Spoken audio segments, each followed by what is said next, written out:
Kubernetes networking refers to the set of mechanisms and protocols used to enable communication between different components of a Kubernetes cluster. Popular Kubernetes networking solutions are Kubernetes Service Mesh. A service mesh is a dedicated infrastructure layer for managing service-to-service communication within a cluster. Istio and Linkerd are popular examples of Kubernetes Service Mesh. Kubernetes CNI, Container Network Interface.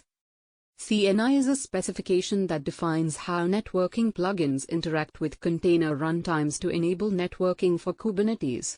Examples of CNI plugins include Calico, Flannel, and WeaveNet. Kubernetes Ingress.